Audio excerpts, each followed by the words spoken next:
Because you're a W. Yeah, well, that too. Good.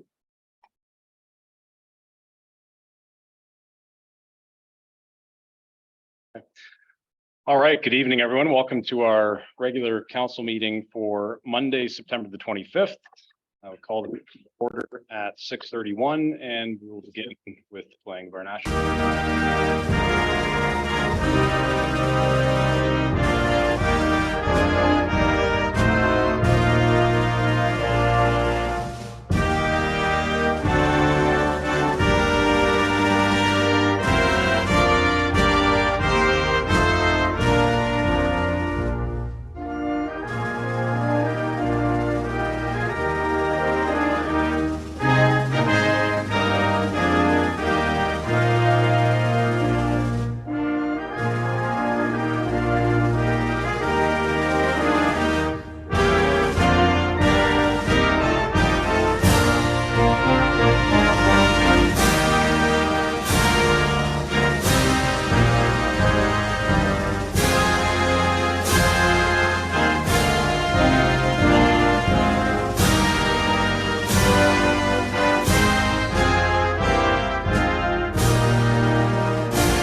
Begin by respectfully acknowledging the town of Shelburne resides within the traditional territory and ancestral lands of the Anishinaabe, including the Ojibwe, Potawatomi, Chippewa, and the people of the Three Fires Confederacy. These traditional territories upon which we live, work, play, and learn are steeped in rich Indigenous history and traditions. And it is with this statement that we declare to honor and respect the past and present connection of Indigenous peoples with this land, its waterways, and resources. We encourage residents to review the call to action information, which can be found on the links which are contained on the town's website. Reminder to members to declare any pecuniary interest that they may have with respect to any matter on tonight's agenda. I don't see any now. On to the minutes from our September 11th meeting. Can I have a mover and seconder to approve those minutes as presented? Councillor Sample, seconded by Councillor Wagner. Any discussion on those? All in favor? It's carried. Question period. Any questions from the gallery? Any questions submitted? No, sir. No? Okay. All right, so we do have two proclamations. The first is for National Day of Truth and Reconciliation. Whereas in June of 2021, the federal government passed new legislation marking September 30th as a national statutory holiday to commemorate the tragic legacy of residential schools in Canada. And whereas the establishment of a national holiday is in response to the 80th call to action within the Truth and Reconciliation Commission of Canada calls to action. And whereas this date coincides with Orange Shirt Day, which began in 2013, and has become a symbol of remembrance to honor Indigenous children forced to leave their families and attend residential schools. And whereas the orange shirt symbol originated in the experience of Phyllis Webstat, systemic, I don't remember how to pronounce that when I had it last year, drawing a blank. Anyways, forgive me, who shared her story of how her new orange shirt was taken away from her on her first day at St. Joseph Mission Residential School, leaving her with feelings of worthlessness and insignificance. And whereas this day will provide a way for our community to publicly commemorate the history and legacy of residential schools and the resilience of residential school survivors, commemoration being a vital component of the reconciliation process. And whereas Shelburne is a community that encourages and celebrates its cultural diversity, now therefore I, Mayor Wade Mills, on behalf of council, do hereby proclaim September 30th, 2023 as National Day of Truth and Reconciliation in the town of Shelburne. Second proclamation is for Hispanic Latin American Heritage Month. Whereas the Parliament of Canada recognizes that members of the Hispanic and Latin American community in Canada have made significant contributions to the social, economic, and political fabric of the nation. And whereas the designation of a month as Hispanic Latin American Heritage Month would be a meaningful way to remember, celebrate, and educate the public about these contributions. And whereas Hispanic and Latin American communities across Canada would be mobilized by an Hispanic and Latin American Heritage Month to jointly celebrate, share, and promote their unique culture and traditions with all Canadians. And whereas the Latin American Heritage Month Act received royal assent on June 21st, 2018, proclaiming throughout Canada the month of October known as Latin American Heritage Month every year. Now, therefore, I, Mayor Wade Mills, on behalf of Council, do hereby proclaim the month of October 2023 as Hispanic and Latin American Heritage Month in the town of Shelton. Are there any council inquiries this evening? Councillor Sample. Just, I'm not sure where it fits. I know we passed a bylaw that all meetings outside of council are virtual. Parks and Recs would like to get together just to review this master plan because it is so big and it's very hard virtually to do this and have a discussion. So I was wondering if we could into that, what we have to do, or even if this is the time to talk about it, I'm not sure. If the committee agrees, they can't they? The council passed a resolution that all committees would be virtual. However, if the committee would to put forward a recommendation to council that they wish to meet in person, then that would be the recommendation. And when do we do that?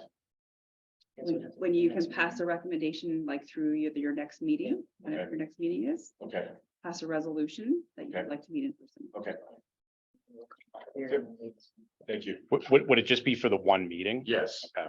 Yeah, because I know we're voting on it again in the new year. But it's just that this is so big and to have a proper discussion about it is not good virtually right now. So we've had the members ask if we can meet in person. So it's just for one.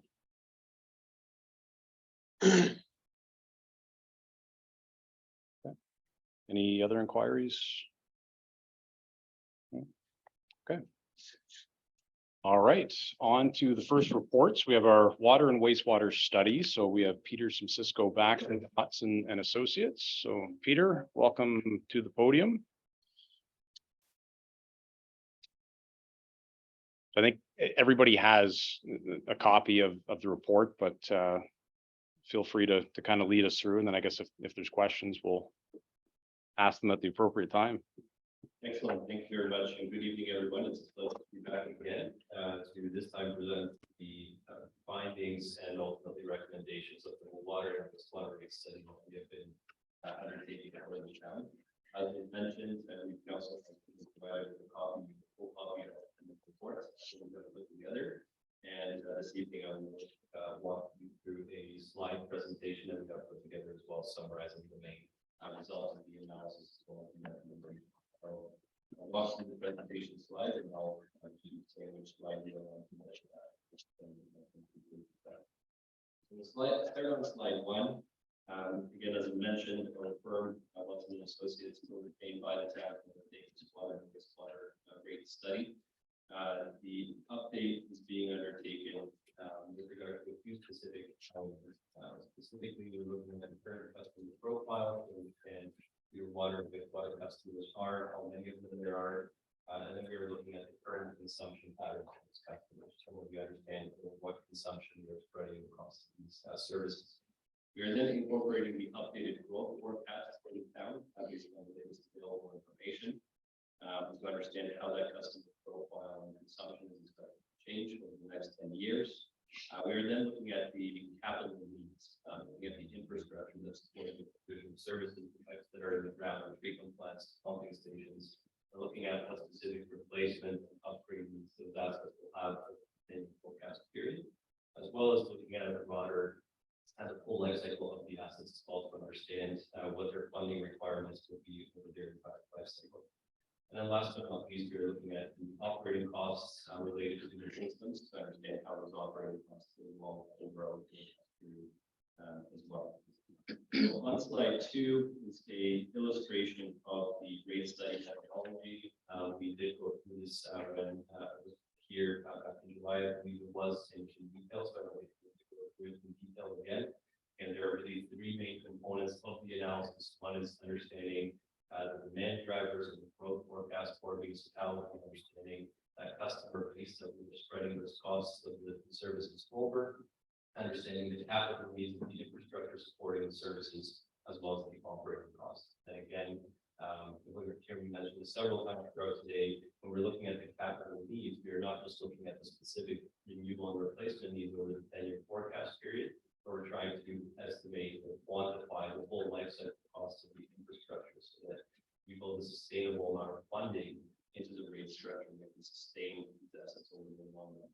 And that's especially important because many of these assets have very long useful life. Some of the pipes, some of the facility assets may be in service for 80 years or even longer in some cases. So we do need to make sure we get the full life cycle view, not just looking at what the specific replacement needs are over the 10-year forecast horizon.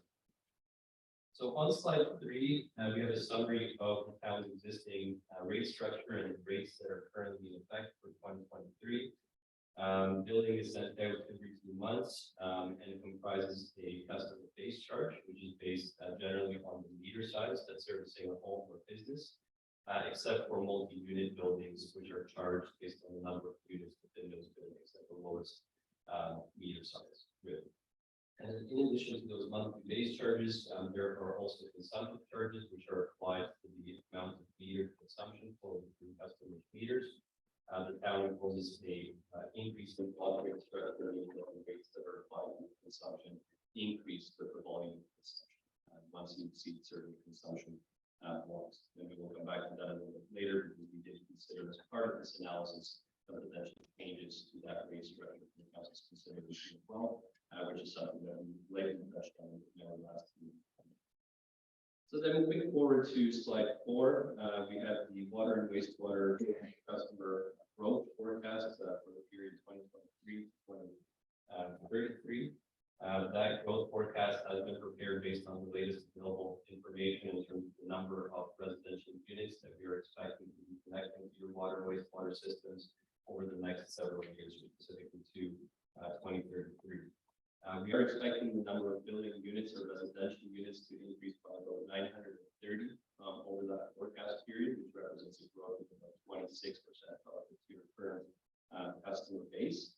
And with that customer growth, we're then looking at what is the increase in consumption or demand that we're pumping that customer growth. And so to do that, we looked at recent consumption patterns based on the last few years of billing data. And what we are currently seeing is that your average residential customer, average residential unit, more specifically, is consuming about 179 cubic meters of water annually. And so we're then applying that average volume of consumption, number of residential units that we're expecting to come online or connect to the system over the forecast period to estimate the total amount of chargeable consumption that you will see and that you will get spreading the cost of the services over throughout the forecast period. I would note that with the customer growth that has been identified, it is our understanding that the customers that have been that are being shown, or customer growth that's being shown out to 2026, could be accommodated within the existing wastewater treatment plant capacity.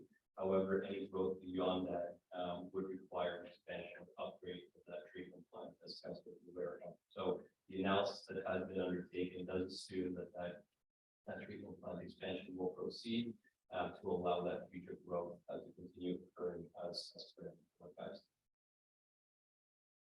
So that's the customer and consumption growth analysis. Next, we're going to look at slide 5, where we have a high-level summary of the infrastructure that is supporting water and wastewater services. 2 donut charts on this chart. One on the left summarizes the water assets that are supporting services, including the various water mains, water storage facilities, as well as the wells themselves and some associated equipment as well. And that infrastructure has been estimated to have a current replacement cost of about $8.3 million. Similarly, on the wastewater side of things, going to turn on the right-hand side of slide 5, that includes the wastewater wastewater mains and forest mains, pumping stations, the wastewater treatment plant, as well as the associated equipment, the current replacement cost of that infrastructure has been estimated at about $81.5 million. So then relative to, so there's a significant amount of investment that has already been made into this infrastructure. So then what we're looking at is what are the ongoing funding needs for this infrastructure to keep it in a state of good repair and make sure that it can continue to sustain services over the long term. So we're looking at the various useful lives, various pieces of infrastructure, looking at how much money we need to be funded or put aside each year to ensure that we can fund those replacements as they come up over the long run. And so between water and wastewater combined, that average annual life cycle cost of funding need has been estimated at $2.6 million, which is again annual life cycle contribution that we needed to sustain and fund this infrastructure over the long run. So then looking at the next slide, or slide 6, we're just forecasting out what this inventory valuation will be by the end of the forecast period. There are a few factors at play here and why the numbers are different. Firstly, we are applying inflationary adjustments to the figures because capital costs will continue to escalate over the forecast period. And then specifically on the wastewater side, we are also accounting for the additional assets or expanded assets that will be in service at the end of the forecast period. Specifically, that includes the wastewater treatment plant upgrades as well as the sewage pumping station upgrades. And so in total, we have forecasting the valuation of the water assets to be $106 million by 2033, and about just under $160 million on the wastewater side.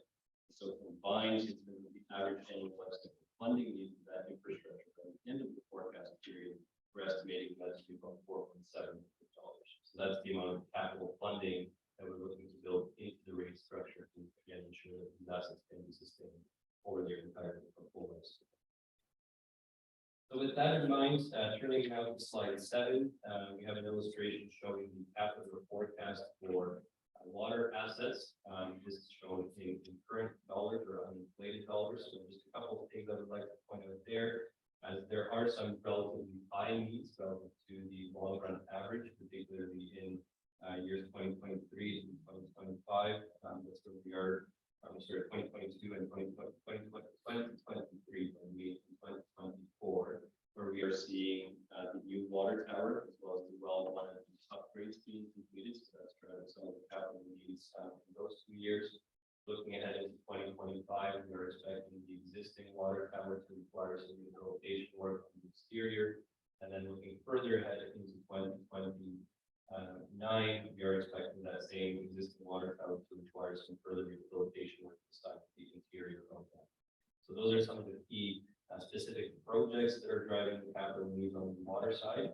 In addition to those specific projects that I mentioned, we are also accounting for things like vehicle replacements that will be required over the forecast period, and then building in a provision for general life cycle renewal and replacement of assets based on an analysis of the town's asset inventory and looking at how old some of the assets are and when we would expect them to require replacement over the forecast period. So that's the water side of things. Switching out to wastewater, which is on slide 8. Again, there are a few or handful of years where we are seeing relatively high capital expenditure needs in those years, specifically from 2024 to 2026. The vast majority of those costs are related to the wastewater treatment plant expansion in those years. And then looking further ahead to 2028 and 2029, we are seeing some upgrade needs within the pumping station, as well as some sewer upgrades that are associated with that as well. So again, a lot of the capital needs that happen in water and wastewater are related to making sure that there's sufficient capacity within these systems to service future growth. So those are the specific capital needs for the forecast period. Looking now at slide 9, we have a table that summarizes some dollar amounts of capital expenditures that have been identified over this forecast period. It specifically breaks down how we are forecasting those capital expenditures to be funded.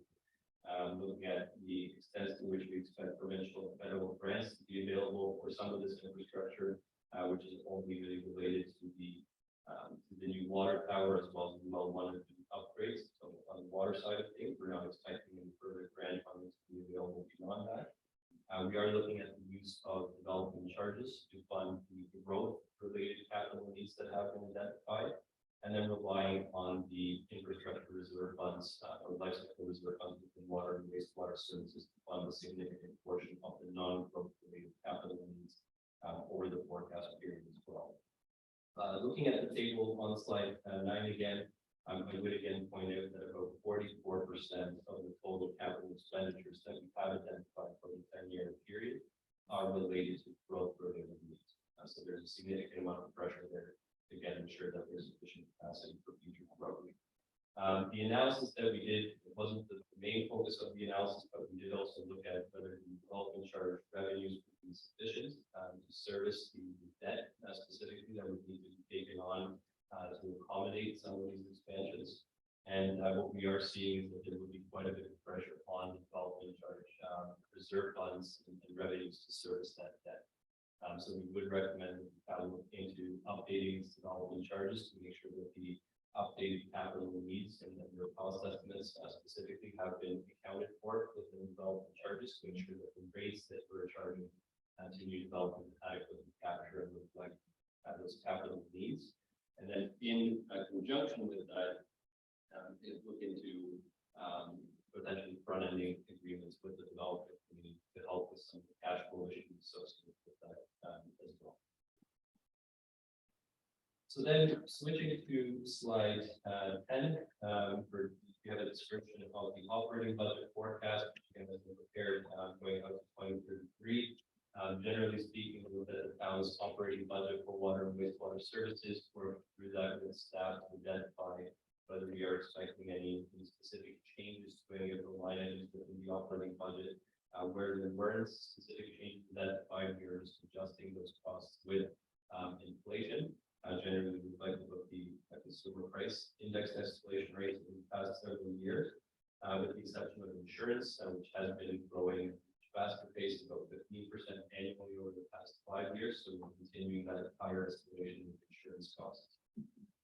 We then also identified certain incremental operating costs, which are not captured in the current operating budget, specifically costs related to 2 additional staff positions, which will be shared between water and wastewater, with one budgeted for 2024 and another additional staff position budgeted in the forecast for 2022. That is still subject to council approval, but they have been reflected in the calculation of the forecast that's in front of you. We have also, especially because of the magnitude of some of the additional infrastructure that the town is taking on through the expansion projects that are underway, and that would be underway with the wastewater treatment plant and the sewage pumping station work, as well as the new water tower. We did also include some incremental operation and maintenance costs related to that additional infrastructure as well. Because there would be additional energy usage, additional chemical usage, and so on that would be related to those assets. So that has been incorporated as well. And so in total, we see the operating costs on the water side coming up from about $1.3 million in 2023 to about $2 million by 2033. And on the wastewater side, we are seeing the operating costs increase from about $1.4 million currently at budget for 2023 to about $2.6 million by 2033. So then to bring all of that together for water on slide 11, we have an illustration of the overall financial forecast. So this is step through the different elements that comprise this graph. So we have the bars, which are showing the estimated expenditures within each year of the forecast period. The bottom portion of the bar, the orange portion, representing the operating costs. The green or the top portion of each bar representing capital expenditures that we're expecting within that year. And then the teal portion of the bar, which is relatively small in the middle, represents the annual debt service costs, which are the capital gain costs as well. And so then against those expenditures, we are showing the black line, which represents the annual building revenues within water that we have from the forecasting, that the rate forecast is ultimately based on. And what I would point your attention to is that there are some years, such as 2025, for example, where you will see that total expenditures exceed total billing revenues in that year. So in such a year, we are relying on the accumulated reserve funds to help offset some of those costs. So what we're trying to achieve ultimately is a nice stable trajectory for the rates, trying to avoid large fluctuations in the rates year over year and relying on reserve funds and if needed to some extent additional loan financing, which we don't see on water, but we do see that on the wastewater side to smooth out those capital expenditures. So given this overall forecast, again, the rates would be able to support a sustainability within the water system over the long run. We would see that the reserve fund by the end of the forecast period would return to roughly the levels that you're seeing there in 2022 or about 2.7 million, just maybe higher than that. So we are generally maintaining the status quo, funding the expenditures that we're expecting over the forecast period, and then building in a bit of a provision for some additional money to accumulate in that reserve fund over time to facilitate the funding of those longer term bicycle replacement needs. Switching then to slide 12, which is the wastewater financial forecast for the same period. Again, we see the expenditures as well as the building revenues. There's one additional element from this chart that wasn't present on the water side, and that's the orange, which shows that in some years of the forecast period, there would be the need to take on additional debt to make up the difference between expenditures in that year and what can be drawn out of reserve funds. So specifically in 2025 and 2026, there will be some additional debt financing required that would be to support the wastewater treatment plant upgrades. And then in 2028 and 2029, there will be some further debt required to support the sewage pumping station upgrades and some of the sewer upgrades as well at that point. That's the overall wastewater financial forecast. So now turning the page to slide 13, we're going to look at the specific rate forecast that we have developed in light of that, those financial projections. And what we are presented for council's consideration are two options, two sets of calculations, two sets of customer impacts that we will be looking at in this last part of the presentation. So firstly, we are looking at the impacts under the current rate structure, which is shown in the third column of the table on slide 13. What you see in that table are the current volumes of consumption that are allowed within each consumption plan. So a customer can consume up to 220 cubic meters of water within a 2-month period and be charged for that consumption within the first block. Consumption beyond 220 cubic meters over a 2-month period up to 690 is charged with a higher block or the rates in block 2. And then finally, consumption above 690 cubic meters over a 2-month period will be charged with the block 3 rates. When I was here last time, we did discuss our observations around how that rate structure is currently functioning. There are currently about 5 residential customers, which represents 0.2% of your total residential customers that would ever make it out of that first block. So effectively, it's working as a uniform consumptive rate for the vast majority of residential customers, and there would only be about 1 in a typical year that would be consuming from the third block. On the non-residential side, the numbers are a little bit higher. There would be about 20 non-residential customers, so 12% of your current non-residential customers who would be consuming in the second block, and about 6 customers, or about 3.7% total consuming in the third block. So relatively small numbers. So again, the rate structure as it's currently defined is providing for most of the consumption to be within the first or the least expensive one. So what we looked at when I was here last time was a survey of other municipalities within the area, as well as discussed some general provincial trends, and looked at or discussed the option of reducing the amount of consumption that's allowed for within each. So we looked at, again, those comparator municipalities and looked at what the appropriate block thresholds might be. And what we came up with is that for the first block, what we are generally seeing with comparator municipalities is that volume of consumption in that first block would be less than or equal to 30 cubic meters. So that's for, again, a 2-month period.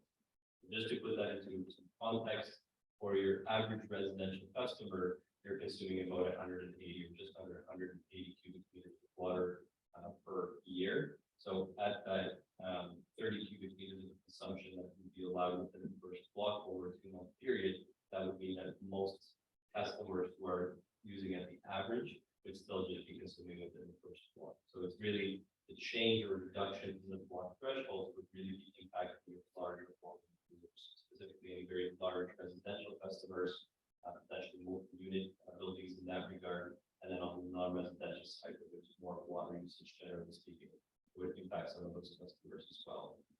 So what you see in the last column of the table is slide 13 is going to be proposed thresholds of consumption within under the alternative rate structure that we have prepared.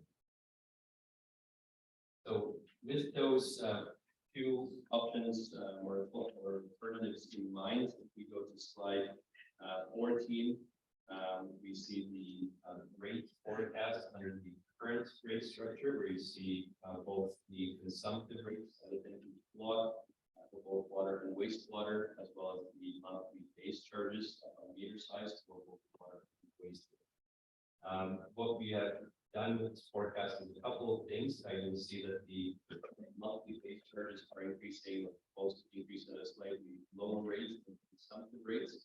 That's because we are rebalancing what share of revenues come through the base charge versus the consumptive charge. Typically, we are targeting it such that the base charge revenues cover fixed costs or the costs related to capital or capital related costs and costs related to the lifecycle funding needs of the assets, as well as costs related to servicing any debt that's been previously incurred. So we're looking to generate some level of revenue certainty by charging that through the monthly base charge.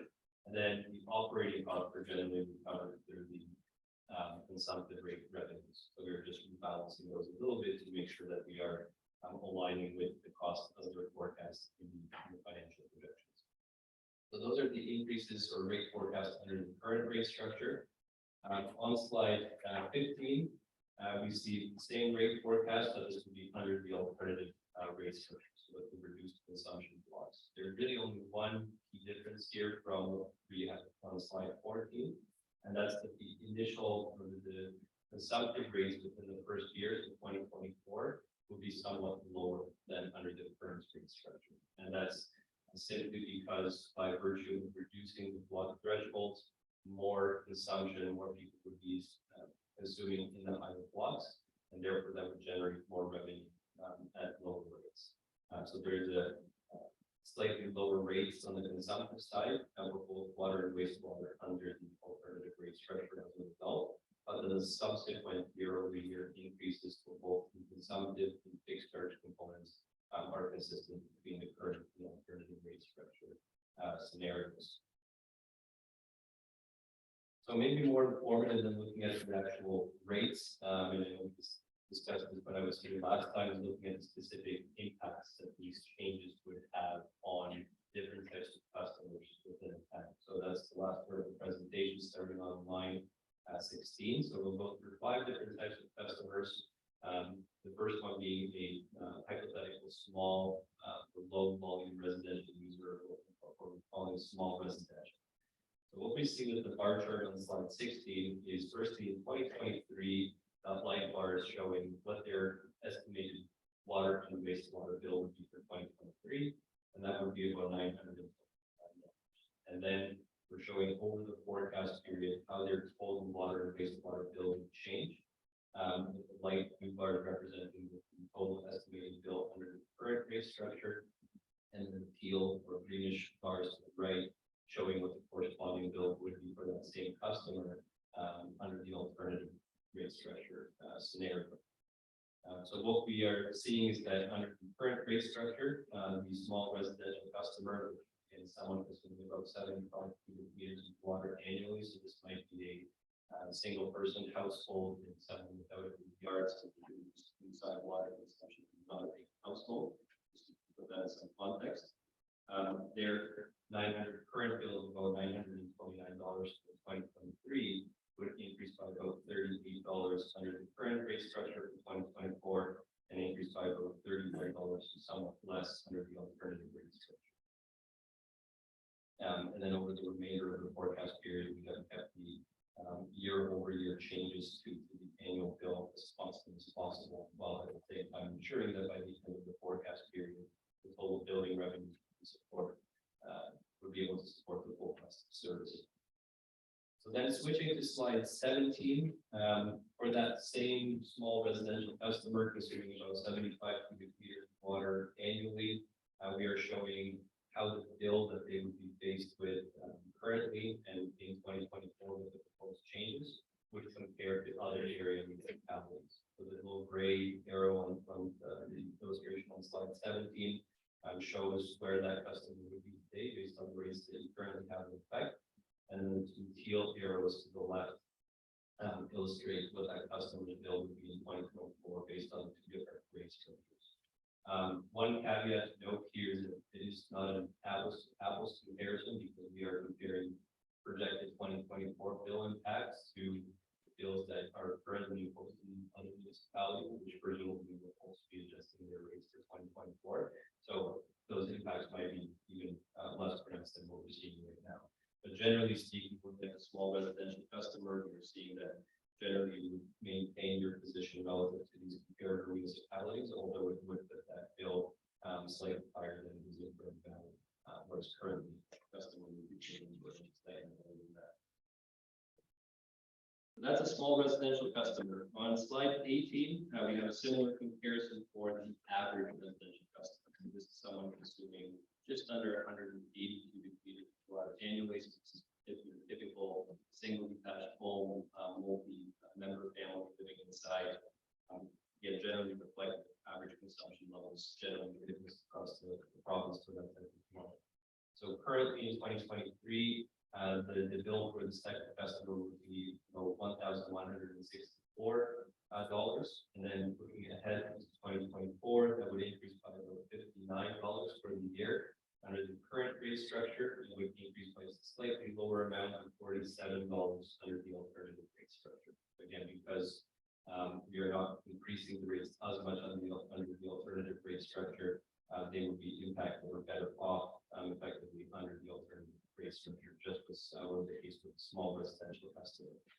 And then after 2024, the annual bill increase would be about 5.1% annually under the current rate structure year over year, which on a side note is quite consistent with what we were expecting those bill impacts to be when we prepared the 2017 rate study. So at that time, we were projecting the annual big bill increases to be in the order of magnitude of about 6% per year. And that's what average customers have seen over the past several years, but we were forecasting that to continue out into the future as well. Whereas at this point, partially due to the further growth that's anticipated to occur over the forecast period, that annual bill impact is slightly lower, about 5%, or just over 5% annually under both rate structures.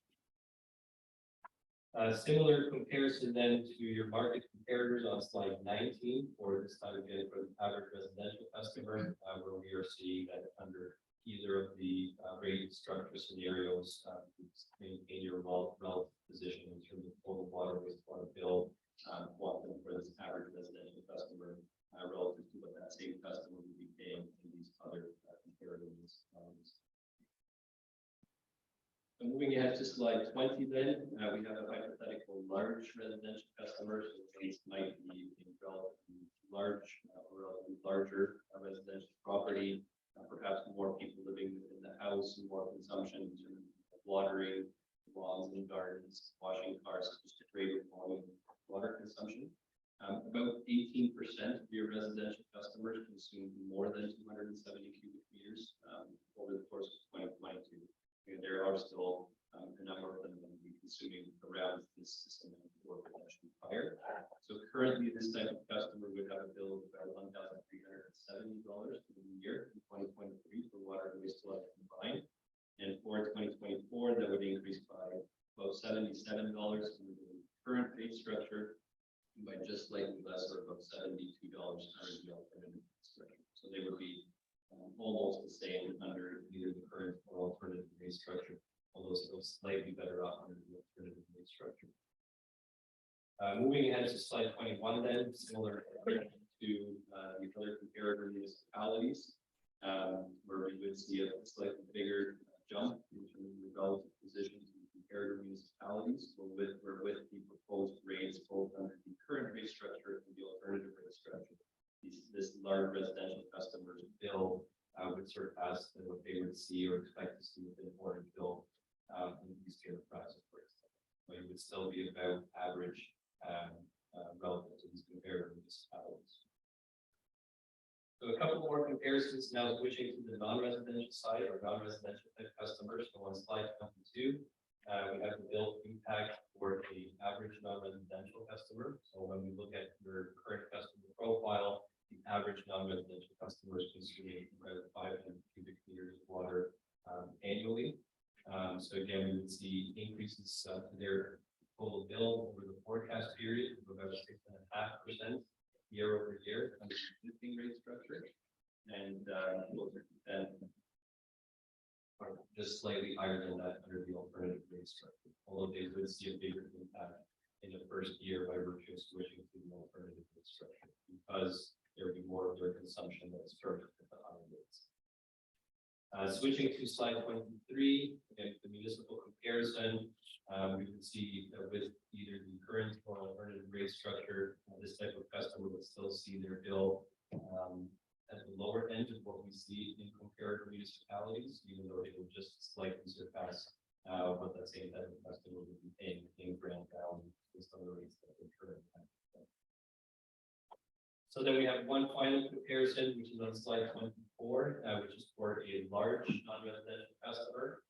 So this would be someone consuming about 1,000 cubic meters of water annually. And just again, to put that in some context, about 14% of your non-residential customers consume or use more than that in 2022. To give you an idea of how might be impacted by this change. So their year-over-year bill increases will be somewhat more pronounced. Where under the current rate structure, they would be increasing at about 4% year over year, and just slightly higher than that under the alternative rate structure. With a bigger jump for them in 2024 as a result, again pushing more of their consumption to higher, more expensive costs. And then finally on slide 25, we see that comparison with non-residential customer in the context of other comparative municipalities, where we would see that generally you would maintain your relative position. Although for this type of customer, we see that you are already kind of at the higher end, and that's by virtue of having an increasing block rate structure. So a lot of these other municipalities may be imposing more of a uniform consumptive rate structure, which doesn't impact the large volume of users.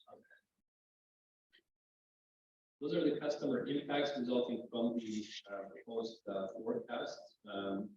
Finally, on slide 26, we have 4 recommendations that we'd like to put in front of the council, which is summarized in the report. And I'll just go through here on the finance and presentation.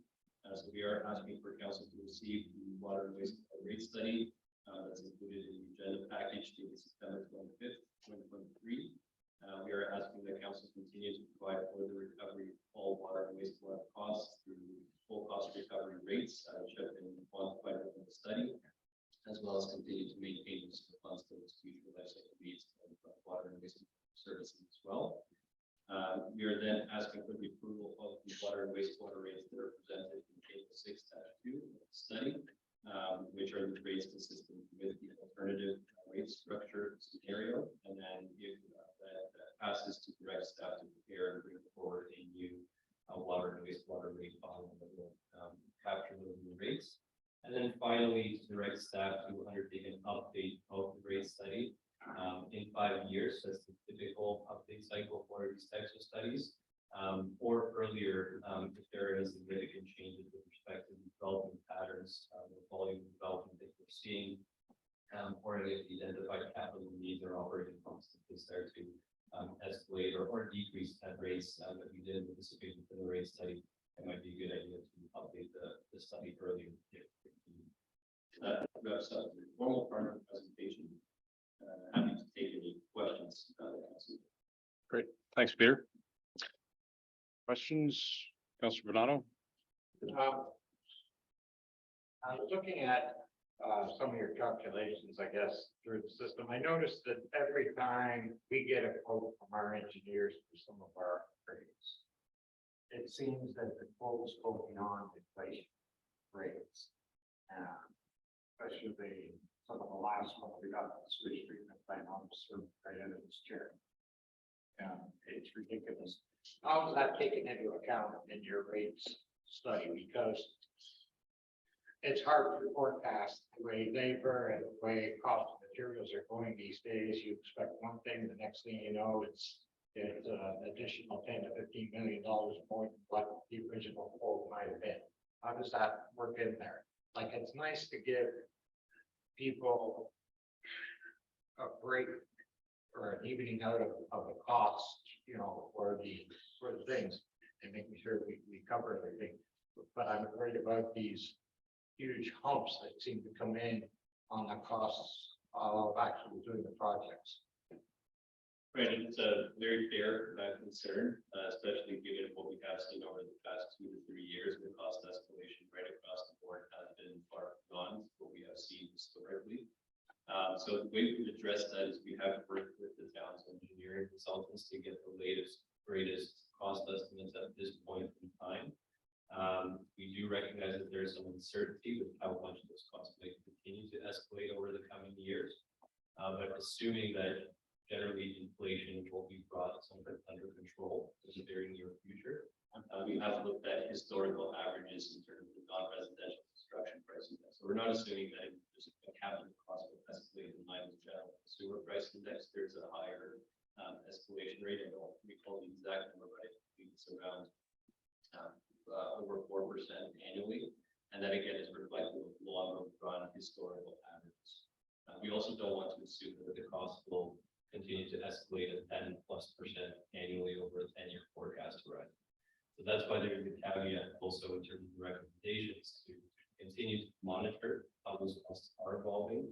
And if they start to diverge significantly from what was captured in this forecast, to not necessarily update the whole study, but we're always available to just rerun the numbers to say, does this still keep us generally on track? But we will continue to work with staff to, as needed, to do those assessments.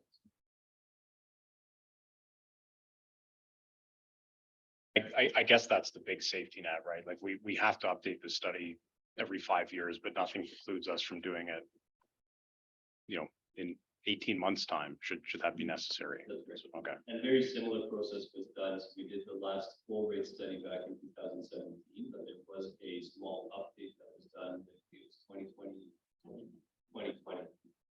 because staff were seeing that the cost escalation was far beyond what we anticipated in the 2017 study. So we ran some analysis when I came to council at that time, and basically the story was that at that time, even though the cost escalation was far greater, the growth, pace of growth had also far exceeded what we anticipated at that point in time. So we kind of balanced things out. So at that point, we didn't recommend any change to the rate forecast of the 2017 study.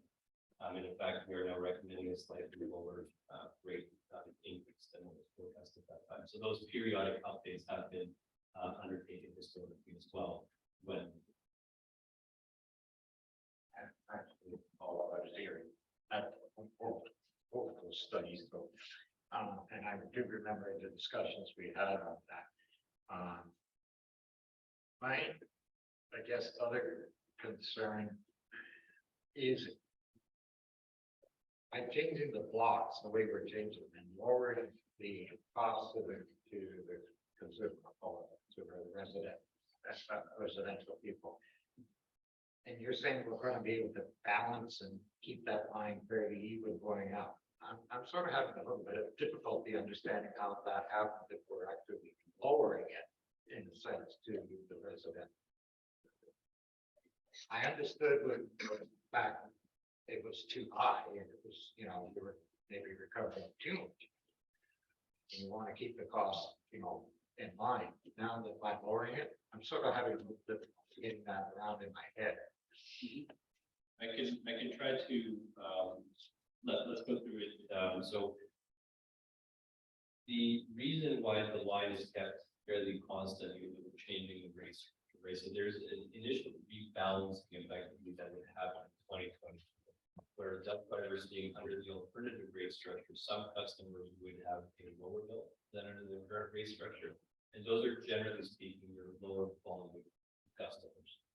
Because we are because not as much, if any, of their consumption is in the higher blocks, they're paying relatively less under the alternative rate structure. Whereas with the higher volume users, we're pushing more of their consumption into the higher blocks, So they end up paying more. So this would typically hit your very large residential customers, which wouldn't be your typical average detached home, but larger entities, as well as some of your larger consuming non-residential customers. But because we're asking effectively those larger volume customers to pay more, it balances things out for lower volume customers. So overall, we're able to keep the annual year-over-year bill increases relatively constant under both scenarios. So that older lady that's living single in a home will pay less, as what you're saying. Or people, for example, living comparative to, say, someone who's a family of 8 or 9 people living in a household compared to a larger consumer like the car washes. That's not. Is it overly simplistic, Peter, to say, and looking through the charts, I mean, it appears this way at least, but is it overly simplistic to say that most residential users will see a bit of a reduction if we move over to this alternative rate system as opposed to the current one? And conversely, the really large residential users and non-residential users will see a marginally higher cost? Yes, just to qualify that a little bit, so all customers would see an increase in their bill relative to this. Yeah. It's just if you continue to operate with your current rate structure, that impact will be higher for most customers than if you switch to the alternative rate structure. Right. For your larger volume customers, yes, they would see a larger impact in 2024 under the alternative rate structure because so much more of their consumption is upper blocks. So they would feel bigger. And then after that sort of adjustment period of 2024, the year over year increase would be marginally less under this new system than it would be if we stayed under the current system. I believe so. That was the way I read the charts. I mean, the teal bars were slightly lower than the gray bars. Slightly lower. I mean, not much, but Very similar. yeah, okay. Okay. Anybody else? Councillor Sample. I did hear you mention something about making sure we're in line with our DCs, what we can use them for. Can you just elaborate on that a little bit more? Because it seems to just went over fairly quickly. What can we use our DCs for this? Or what did you mean by rebalancing our DCs or? Right, so when the last development charge study was undertaken, and it would have been prepared based on the capital cost estimates that were available at that time, which in some cases are quite a bit lower than what you're faced with now. So that means that the development charge rates that you're currently applying to developments are based on much lower capital cost estimates. So the suggestion was strictly to relook at those development charge rates, and if they need to be increased, do that to ensure that new developments pay for their share of these costs. Because otherwise, if the development charge rates are not sufficient to cover the cost, then ultimately that will fall on the ratepayer on that. And that happens very frequently. Development charge rates do need to be updated regularly. There's a 5-year mandated cycle. It's been extended to 10 years now, but it's not uncommon for municipalities faced with similar challenges that you're facing right now to update them sooner than the 5-year cycle. And then the other comment about development charges was to potentially look at it, as we may already be looking into this, is looking at potential front-end financing options with the development. So asking them to come to the table to help front-end finance some of the needs to help with the cash flow challenges that communities face.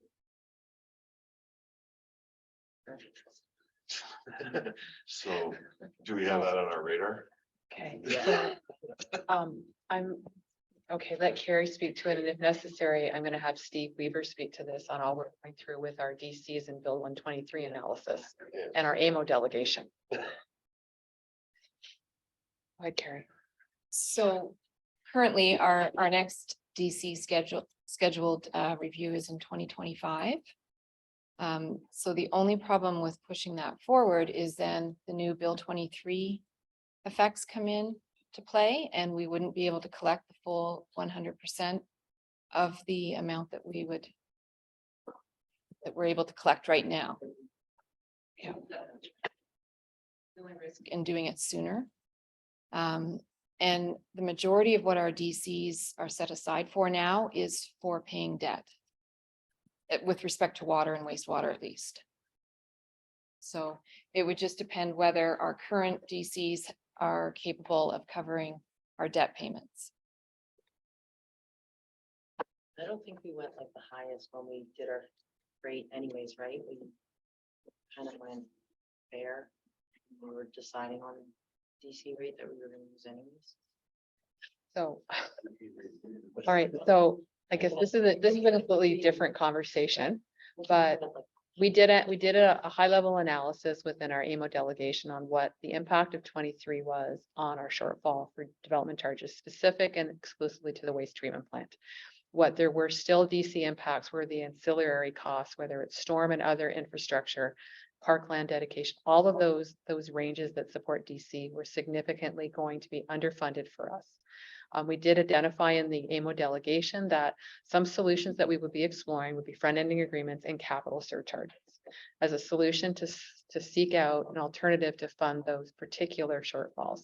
And as council directed us at the time, that in the absence of a funding strategy, the waste treatment plant go forward strategy after development and engineering or design and engineering was done was on hold. Yeah. So we're still in the process of moving that forward. We have had no feedback from our AMO delegation. We will be setting up meetings with developers we anticipate in early to mid-October, and we're working on that. Carrie's already addressed, I guess, the challenge of opening up this DC early, and that would trigger that those that would be in year 5 of it, where the discounts kick in at 20%, would automatically have impacts to us on some of the applications that are in the hopper. So that would actually be more detrimental to our projections on our shortfalls. With Steve being here, is there anything you need to add, at least on what we're dealing with on the front? Yeah, there's a real benefit to increasing costs that form the basis for your DCs, but there's reductions in what you can collect, including the cost of the DC study itself. So some of those study opportunities have been removed by 23, which means not only do you get the cost of doing the study more frequently, you have to pay for non-DC sources, and then you have to phase your bylaw in 5 years. So, it's going to be hard to figure out that exact ideal time to do it. The other factor is developments can lock in seas at the time they make applications, so they could time it favorably for their developments by applying for their developments when you phasing. So I think in the end, what that will mean, as Denise I think alluded to, is there may be some infrastructure projects that are going to rely on developer contribution that go for the timing of those projects will become more and more uncertain.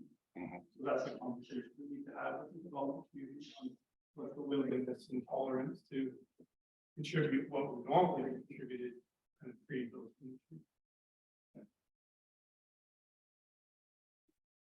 Right. Any other questions for Peter? I have a motion then, consistent with the 4 recommendations. So to receive the rate study report, to provide for the recovery of all water and wastewater costs through full cost recovery rates, and to maintain reserve funds for those services, to approve the water and wastewater rates presented in the alternative rate structure scenario, and to direct staff to prepare and bring forward a new bylaw, and to direct staff to undertake an update of the rate study in 5 years or earlier, as we said, if necessary. Councillor Donato. Seconder for that, Councillor Gashardi. All in favor? It's carried. All right, thanks, Peter. Thank you. Okay, and the next item is our Parks and Recreation Master Plan. Are you taking the lead, Steve?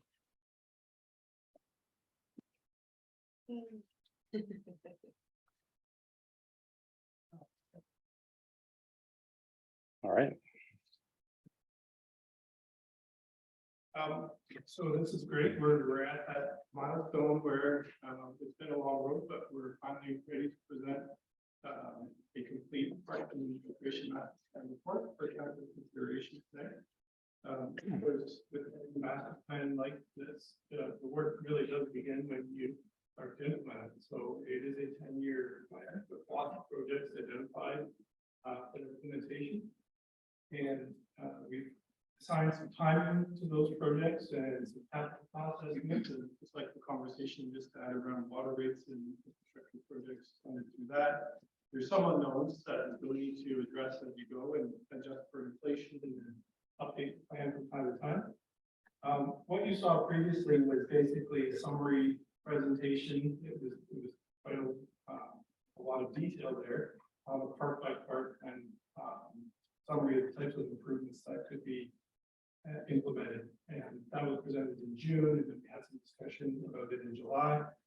It was refined a little bit and posted online for public reaction and feedback in August. And we got some further refinements. So rather than going through all of those recommended projects again, what I thought I would do tonight is just tell you a little bit about the information that was added and what changed in terms of the master plan report itself. So there's a copy of the full report and appendices in the agenda package. And in addition, there's a separate standalone report for Fiddle Park.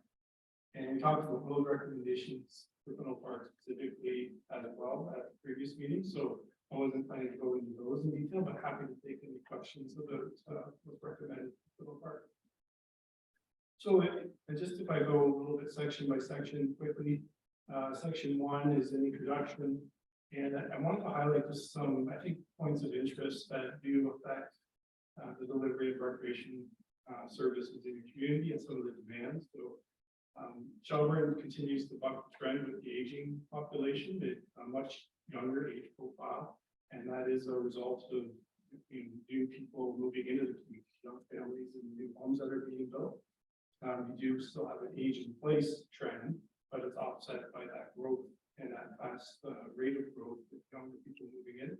What that really means is that you continue to see a strong demand for parks and outdoor recreation and recreation programs that children and youth participate in. You do also have a growing segment of your population growth is through immigration. So that's gone up quite a bit since the last master plan. You're at about 19.5% of Shelburne's population was not born in Canada, versus the provincial average is 30%. The last time we looked at this, I think it was around 8%. So it's gone up quite a bit since the previous master plan.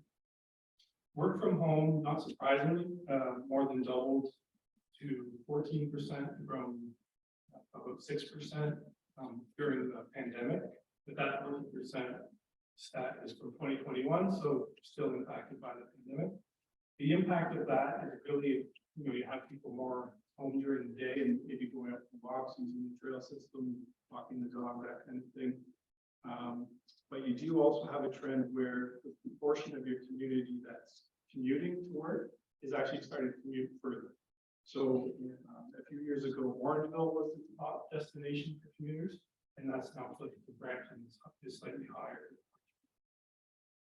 And what that means is that people are strained for time. So obviously, people are going to demand parks and recreation programs and services generally in the weekday evening hours and on the weekends. Income has actually gone up quite a bit with the growth of the community and that community trend. Right now, if you average income in Shelburne, it's almost right in the middle between the provincial average and the county average. So slightly lower than the county average, but higher than the provincial average.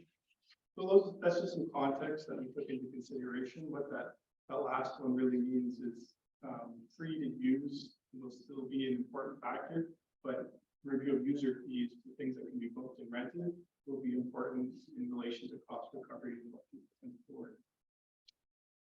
There were 4 key guiding principles and kind of an updated vision statement identified in section 2. One of the guiding principles that I wanted to highlight is balance. And when we're talking about balance, we don't just mean a balance of indoor and outdoor spaces or a balance between kind of both informal program spaces and free to use unprogrammed casual spaces, but a balance between how much capital you're investing in specific facilities and how many people will benefit from that. And that particularly affects things like our recommendations around cricket, for example, where it's quite a large investment to create a cricket facility, and the number of players from within Shelburne and the non-resident percent makes that a little out of balance currently. But it's something that you could monitor going forward, and we have some recommendations around that. Accessible is another big one. So we did a full assessment of the entire inventory of parks and recreation facilities and found some gaps there. Playgrounds, for example, that are gated and don't have an accessible pathway to them. Opportunity for more accessible play equipment, and just general barrier-free pathways that are AOD compliant in general, as well as a trail system that could be made more accessible. So there's a lot of recommendations, particularly in the first 3 to 5 years of the plan, to bring accessibility up to standard. Resilience is another big one. I think what people don't always appreciate about parks and outdoor spaces is they actually save you money on your other infrastructure. If you didn't have all that green space, you'd be spending a lot more on stormwater management, water filtration, all of those things. So they do help with overall community resiliency. We're also talking about the need for the parks and recreation facilities to be flexible, so they can adapt to different interests, changes over time, and host events and all that kind of variety. The last one is connected, and that's really about closing the gaps in the trail system and making sure it's easy for people to get around to key destinations on the trail system in a very convenient and connected way. Connecting people with the outdoors, a variety of programs, as well as with natures and other components of that. As you go through the plan, you'll find it gets into another layer of detail. So section 3 is really a bit of benchmarking against kind of industry standards in other communities. There's an updated classification system for your park system.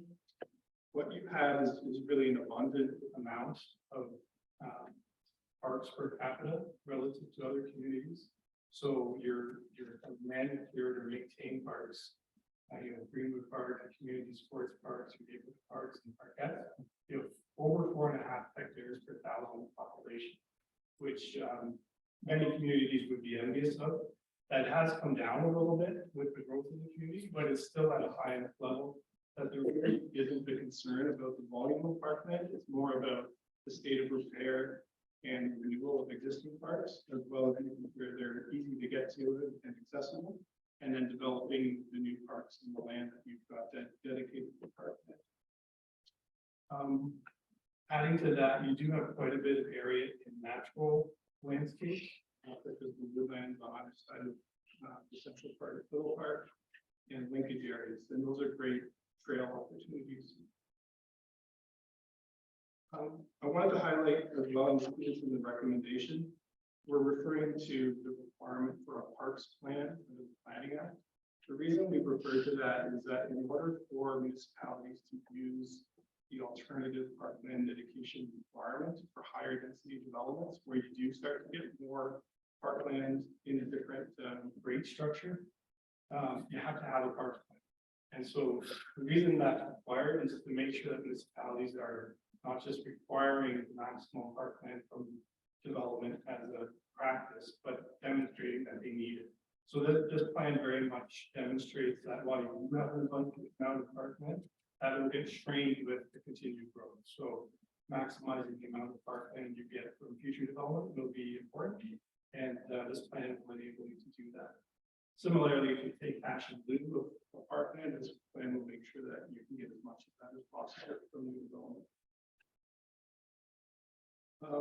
And then the next part of that section 3 goes through what we refer to as provisioning standards. This is kind of measuring how many soccer fields and ball diamonds and playgrounds and so forth you have per user or per population, and that compares with what's common in Ontario, what the best practices. And when we do that math, what we find is that you're pretty well supplied for soccer and baseball facilities right now. You're gonna continue to grow, and growth in those sports is expected. There is a fairly large share of non-resident participation in those sports, but we didn't hear a strong demand for new additional facilities through the master plan. You do have some land where that kind of facility can be added, particularly for soccer. And one of the recommendations, of course, if you do build more soccer pitches or a cricket pitch over the life of this plan, that it should be multi-use, so that it's serving as many groups as possible. But there are no major new sports field recommendations, but some monitoring that will need to be done to determine if that needs to be provided. I won't go through the balance of the provisioning standard section, but generally the message is things are in good shape in terms of the number of facilities you're providing. The new splash pad, you've got a good distribution of playgrounds, you have some new tennis and pickleball courts.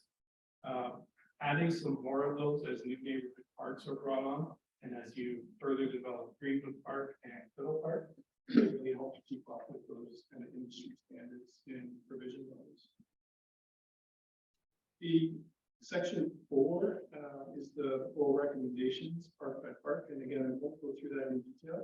One of the key changes is in Greenwood Park and KTH Park, where we had looked at options and alternatives for a cricket or multi-use soccer pitch. We've come up with some alternative recommendations for that and some considerations to monitor as you go forward. The recommended improvements at the Greenwood Park expansion area on Tansley still include a new parking area, future washroom buildings, trail connections, some landscape enhancements. But rather than creating some sports fields or a cricket pitch in that location in the short term, it's recommended to basically create an outdoor commons area. So a big lawn area, a gathering space, something that would benefit the entire community in that area specifically. But would still preserve the opportunity to add sports fields if and when that would be needed in the future, because you have a large space there that could accommodate that. And then going on to the implementation section. So one of the key considerations here is the nature of your funding sources. So we've talked about development charges already, but one of the key implications of Bill 23 is that you have to spend or allocate 60% of your development charges annually. It hasn't really been defined yet what they mean when they say allocate, but in our view, if you have identified in a master plan how you're planning to allocate the funds to future growth related projects, which we've done here, I think that takes you most of the way there. And I would just highlight that the projects that are identified in the master plan, they're very front end focused. So a lot of work to do in the next 3 years. Actually, we have from the current reserves over 65% of those current reserves allocated just to projects identified for 2024. Much of that is Fiddle Park. But this project list and timing will help you make sure that annually allocating as per the Development Charges Act. And as you collect additional development charges, that would enable more and more of those projects. And we've identified which ones would be eligible for development charge funding. The other one that is another key funding source where you have some reserve established currently, but has that same rule of spend or allocate 60% annually, is the cash and department fund. So this is money that's accrued over the years from development, but it was because they didn't dedicate parkland. Instead, they paid cash in lieu, or they dedicated some parkland and also paid cash in lieu. So that funding can be used a little bit differently than development charges. You can actually use it to acquire more parkland if you needed more parkland. We haven't recommended that. It can be used to improve parkland, so you can add recreation facilities and buildings with it. And it can also be used to acquire additional equipment if you need to maintain parks and recreation. So there's a little bit more flexibility where there's an operating consideration for the use of that funding. And then finally, the third funding source is really all of the other opportunities that are recommended to pursue as you go forward. So of course, there are projects that you'll want to pursue grant funding. There are projects that you may be able to leverage some community fundraising. There are projects where partnerships may be possible. So maximizing that contribution towards the implementation will be key, and there's some guidelines for that in the master plan. Just to highlight some of the examples of the 2024 projects. So again, for Greenwood Park, we're looking at paving and improving the existing trails and pathways in the park, creating accessible linkages to all the features there, enhancing the existing parking, adding some trees and seating and the shelter around the splash pad. In Highland Park, trails and playground consolidation, and making that more accessible as well. Walters Creek Park is slated for a new playground in 2024. There will be a new park that should be developed next year as well in Highland Village. And there's development charges funding available for that. And then the balance of the 2024 projects are really focused in on Fiddle Park, where there's that list of phase 1 improvements, and the initial effort would be around the pavilion. So working with the Fiddle Park committee and the event providers to fundraise for paving the existing pavilion floor, and maybe considering outdoor skating opportunities within that space.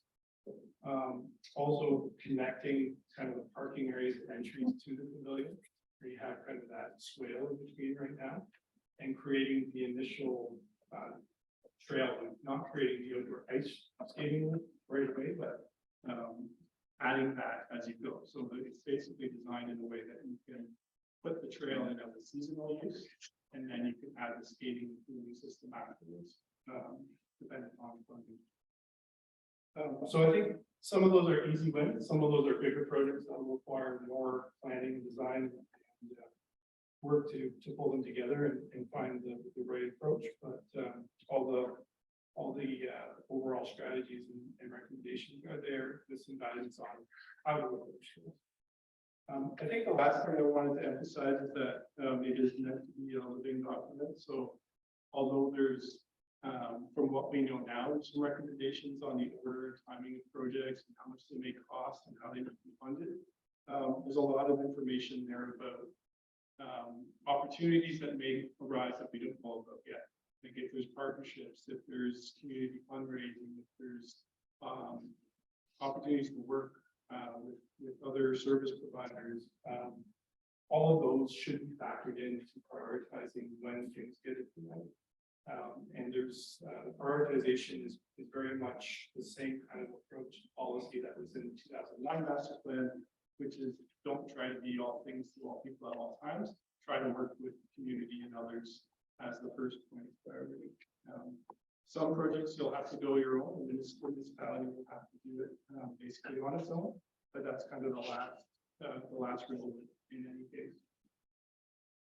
So as I mentioned, the Fiddle Park plan is a separate document, and I've summarized some of the key recommendations from that, but I think we have a good concept to go forward with.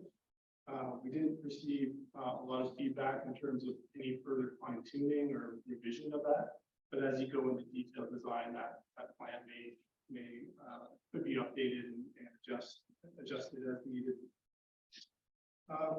So I think I'll pause there. If there's any questions or anything you'd like to add, Denise, I'm happy to make any comments. Anything else? No? Okay. All right.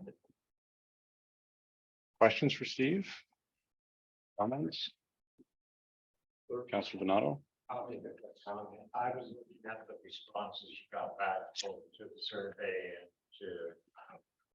and to say I'm a little disappointed with the amount of responses you got back, considering the amount of residents that we have in the town, and when I was campaigning, the amount of response I got from the door to the response you got back is, like I said, disappointing. There was a lot of commentary at the doors, as to what people wanted to see and what they like to see, and then not see them actually voice it in some format. It is sad in a way. The people out there seem to want a lot, but don't seem to want to put even the effort in to at least put it out where they could be used. Create the master plan. I would say from the energy and input we had earlier in the process, and the survey participation we had in the earlier online survey where we were asking about needs and preferences, I was surprised as well. But it isn't unheard of. So we've done this in many municipalities, and I won't take it as a full sign that we've got everything right. But if you get to this stage and you're not hearing a lot of people, you usually hear from people who don't agree with what you're doing. And then other than the people who put their hand up and say, "Oh, I fully support everything you've got there." The other comment I would make on that is there's going to be, as specific projects emerge, there's some recommendations here about actually talking to the neighborhood for more as well. So for example, when you go to build and finalize the design behind the village park, there should be some consultation with the neighborhood there. That design was created back before they moved into the community or back before that subdivision was completed. So we need to refresh that conversation with the community. And when you get into those specific details, that can generate some more interest and reaction because it's something that will directly affect them in a few years' time. So I'm optimistic that as we get into the details of implementation, we'll hear more about what people would like to see when those details come together. It's that's some of the broader aspects of the master planning that sort of disappointing when you're talking about certain other things. For example, door to door, especially in the newer community, there was a lot of questions as to a meeting place, for example, because I guess they're used to community centers where they can go to down in the city compared to up in a small area like this. And there isn't really any community center per se to what they're used to up here for them to meet in. And with the amount of growth we've had from, as you said, the immigrant community and their inability to meet as groups anywhere, I thought there would have maybe been a better response to the need of such a center to be available to them. And that's where I'm getting at, where some of that larger response was a little bit more disappointing. Maybe didn't realize, that the survey was out there, that they could respond or whatever.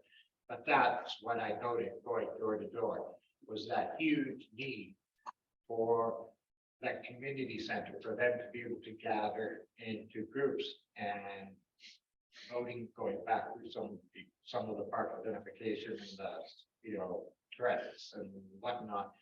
The lack of usage, for example, at the CDRC, that could potentially have been a community center, especially the town and country room or some of the meeting rooms, and now being utilized in that format and just staying right. I think one of the recommendations that will help connect with people with interest to an opportunity would be really starting a community services department and having somebody who can facilitate that. Maybe it's even the town reserving space, and so that those people who want that kind of program can connect with somebody who can actually create the program, and then space is available for the town to go and use the room. And then the other comment I want to make is the recent comments I heard from Mr. Lecce, the concern about the usage of the schools becoming more available, because every time we've gone to the Upper School Board looking for, and you're smiling because you've been here at some of those times, that we've asked for either usage of their grounds or usage of their building. It's sort of been, well, unless you want to pay for a caretaker to be there all night, you can't provide it to your community, or no, we don't want to open it up to your community because of whatever reason, insurance or what. But his comment has been that those schools are to be available to the communities for usage. And are we looking at that as part of our usage, as community centers, thinking about Glenbrook School, for example, which is very close to one of those communities that would utilize something of that nature there? Are we looking at that as well? Absolutely, we have some information on that in here, and we had meetings with the school board through the process to explore that a little bit. I'd say in most communities that, in maybe across Ontario generally, the community use of schools, whether it's restrictions that were put in place during COVID or getting used to those restrictions, it hasn't rebounded where it was prior to the pandemic. Obviously, the school is preventing people from coming into the buildings from beyond the school community for a period of time. I think we're still rebounding from that. But the school board was quite open to it, and they outlined to they do have a coordinator for that specifically, and they have an online system where you can look at what schools are available and when. I think the main thing is, as the town role, is to make sure that that is well known in the community, how much those facilities are available, how to book them, creating that awareness. But there will always be a little bit of a limitation as a result of what your point is, which is they're only open at certain times, and they need to have an on-site, caretaker or somebody there to lock up the building after everyone's done, kind of thing.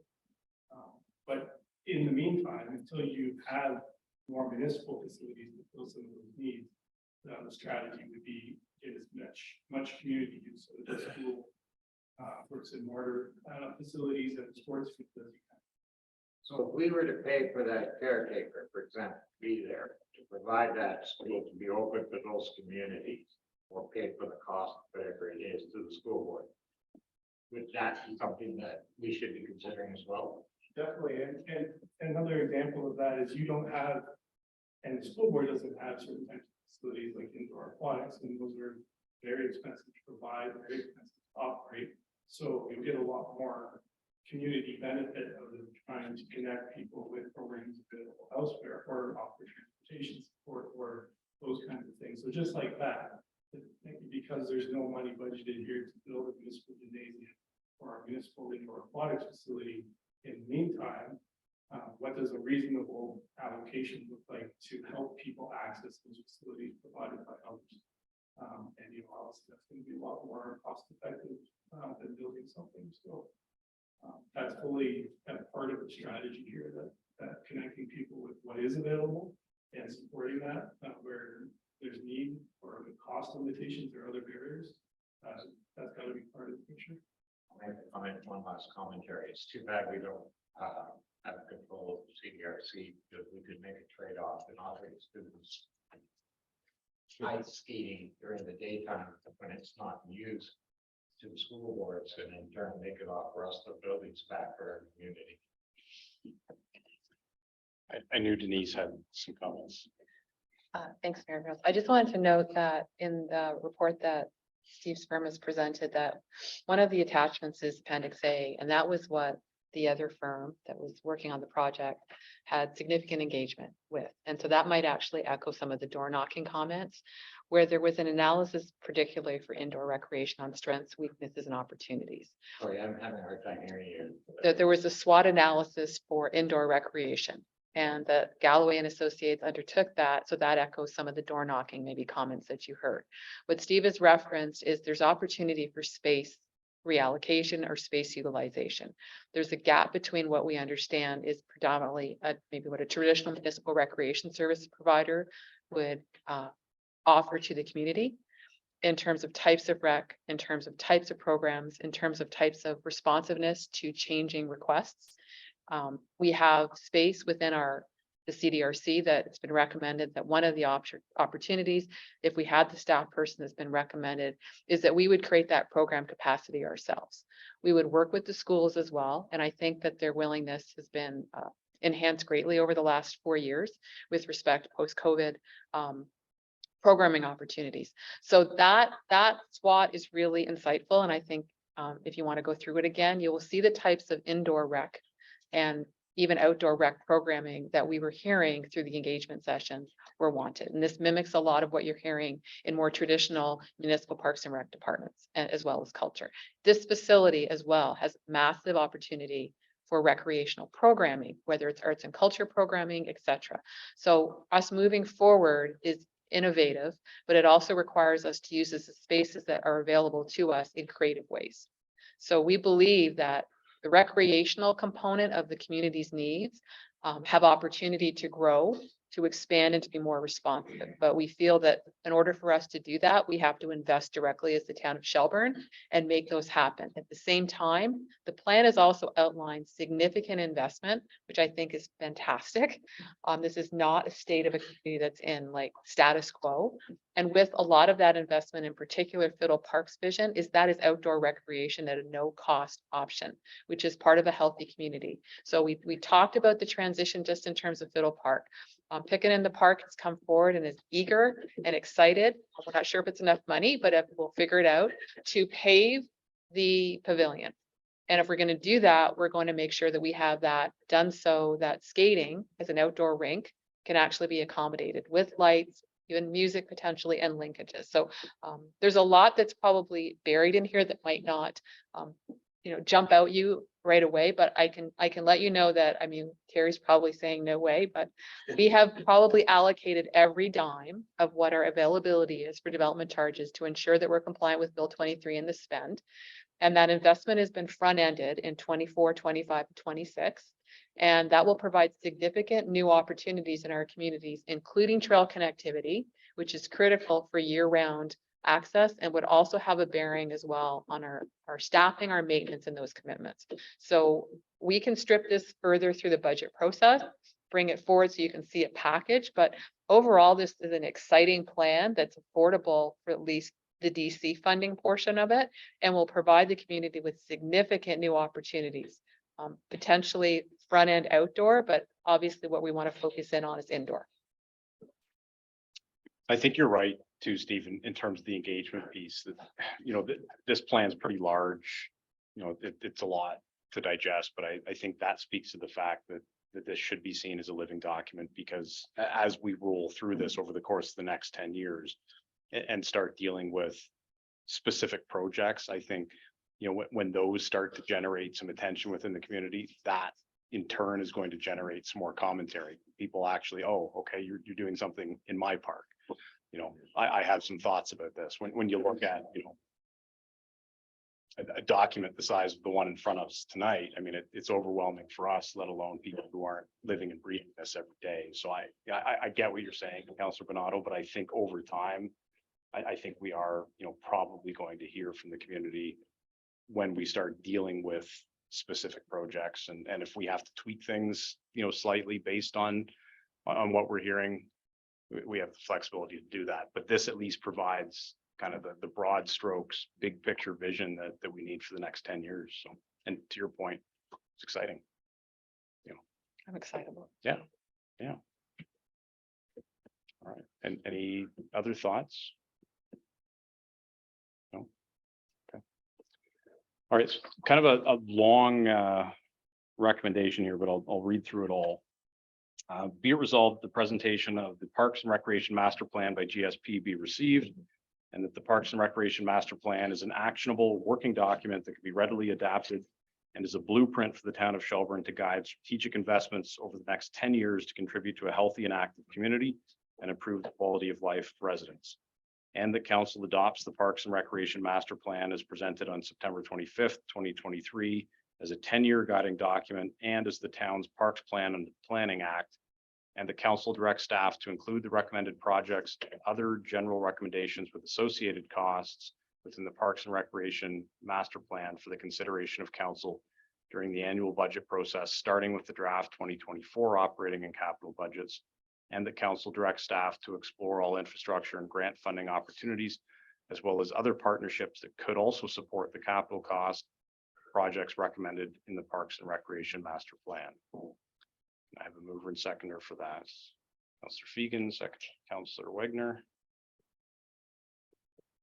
All in favor? It's carried. All right. Thank you, Steve. Thanks, Steve. Thanks, Denise. Thanks, everybody else. As you say, Steve, now the actual work begins, right? Yeah. I'm gonna go home and rest. The fancy pictures is the easy part. Yeah. I feel like we need to like cheer glass Yeah. or something. High five. Yay. Finally.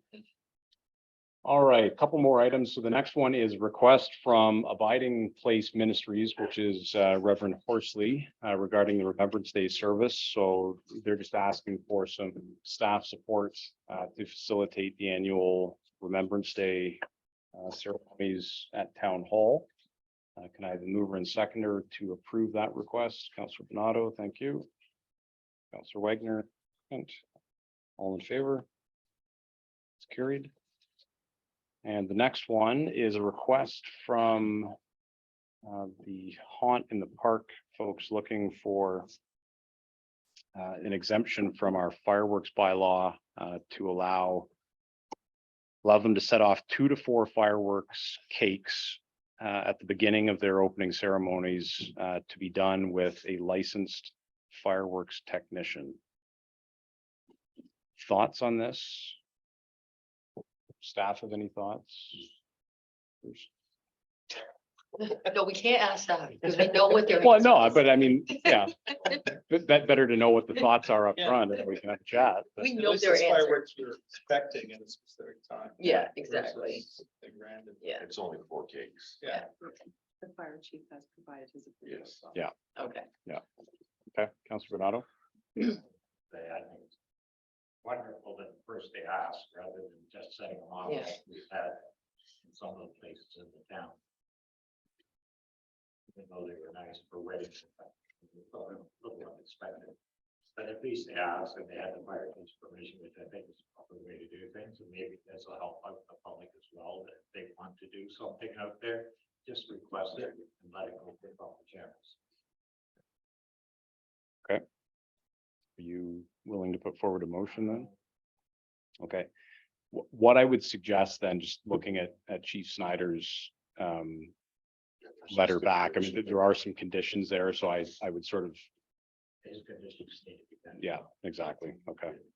So it's a conditional approval. Just don't want to think. Okay, so moved by Councillor Bernardo, is there a seconder? Councillor Bishardi. All right, any other discussion on this? All in favor? It's carried, all right. Okay, any notices of motion for tonight? Okay. Communications, Mayor, Councillor Bernardo. Like to support number 5, motion from Melanson regarding the increase of the tax credits for volunteer firefighters to assist in increasing the non-volunteer firefighters, and I think we need to support that motion. It's difficult enough to for them to do that, and not only that, they want it all out tonight for in all conditions of weather, and the minimum we can use that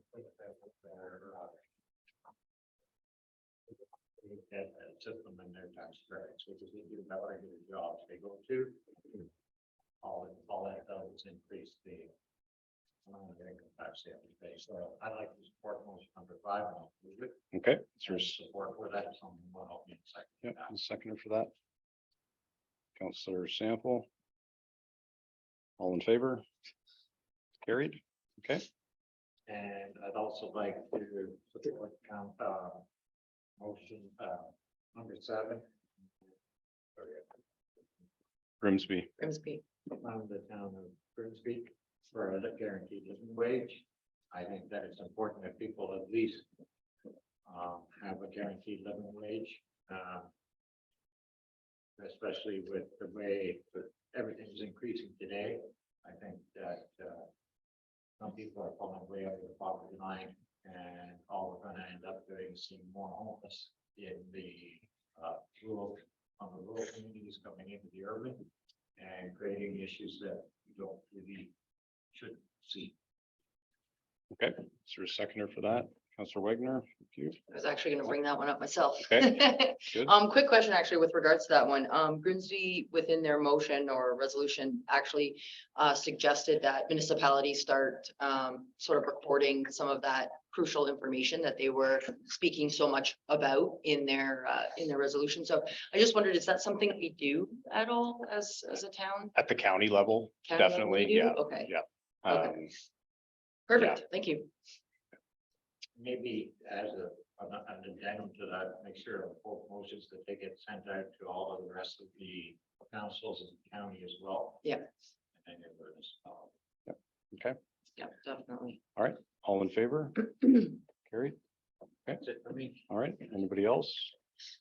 I did just want to highlight number 4, which was just the brochure for the National Truth and Reconciliation and Orange Shirt Day. That's going to be here on Saturday evening at 7 o'clock. So that's more of a call out to our media friends if they're listening to maybe give us a hand in getting the word out for that. Anything else in communications? Is it 6:30 or 7? 7. It is Yeah. 7? Yeah, probably a good idea to be there Yeah. a little early, but yeah, good point. Yeah, for me especially, because I'm always late. 5:45. Okay, if there's nothing else, can I just have a general motion then to receive the remaining items under communications? Counselor Ghishardi, seconded by Counselor Sample, all in favor? Carried. In closed session. Motion for confirming bylaw. Deputy Mayor Hall, seconded by Counselor Bernardo, all in favor? Carried, and a motion to adjourn. Counselor Sample, seconded by Counselor Wagner, You're good. all in favor? Carried. There's like I feel a little bit of trepidation there. so-